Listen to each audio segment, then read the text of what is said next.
mohon barangkali pendapat Pak Dirjen dengan adanya Munas ini kira-kira akan dibawa kemana Munas ini Pak Kapti ini untuk masa depan kita ini. Baik, jadi Munas Kapti ini tentunya yang paling pertama adalah proses keberlanjutan. Jadi Kapti ini harus sustain, harus ada terus, karena merupakan rumah bagi seluruh alumni. Nah, yang kedua tentunya dengan Munas ini kita mencoba untuk mengevaluasi lompatan-lompatan apa yang harus kita capai ke depan. Ya, termasuk bagaimana Kapti itu menjadi epicentrum pelayanan pertanahan. Kami ini salah satu anggota Kapti, ya punya gagasan untuk bisa mengembangkan Kapti juga. Kami juga sudah mendirikan badan hukum namanya PT MPS dan punya sempat lembaga yaitu klinik pertanahan sudah mendapat hak cipta dari Kemenkumham.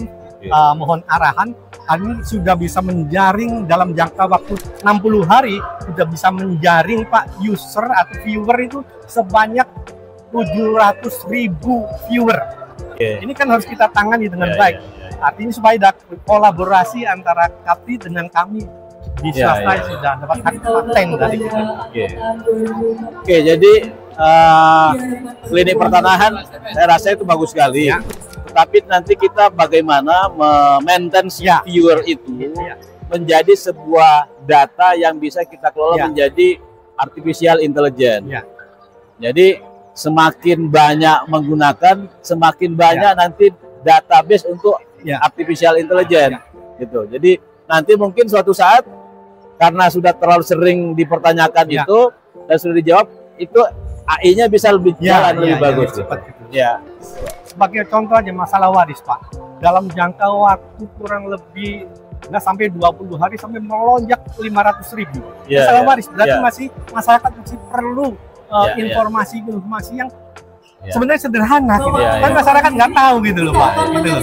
Jadi ini kami juga mohon barangkali ada semacam kolaborasi antara kami dengan Kapti bagaimana gitu supaya di samping itu juga kita kan artinya ada semacam income yang tapi istilahnya tidak memberatkan gitu.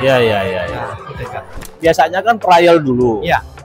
Semakin banyak yang percaya, trust-nya semakin tinggi, viewernya bagus, berbayarnya pasti bisa gitu. Dan itu sudah tuntutan modernisasi sekarang. Yang paling gampang dan paling bisa menghasilkan income itu ya menjual informasi. Tapi ya itu informasinya harus akurat, harus akuntabel, harus bisa dipertahankan. Itu tadi Pak, maksud kami begini. Jadi kami ini kan memang tenaga ahlinya banyak dari Purna Bakti. Orang-orang Kapti juga sih Pak, kayak macam Pak Teddy gitu, Pak Risnarto dan yang lainnya. Jadi barangkali dari Kapti mungkin pada jam-jam tertentu atau hari-hari tertentu menjadi tenaga ahli di kami gitu. Kerjasama gitu. Artinya tidak mengganggu jam kerjanya gitu.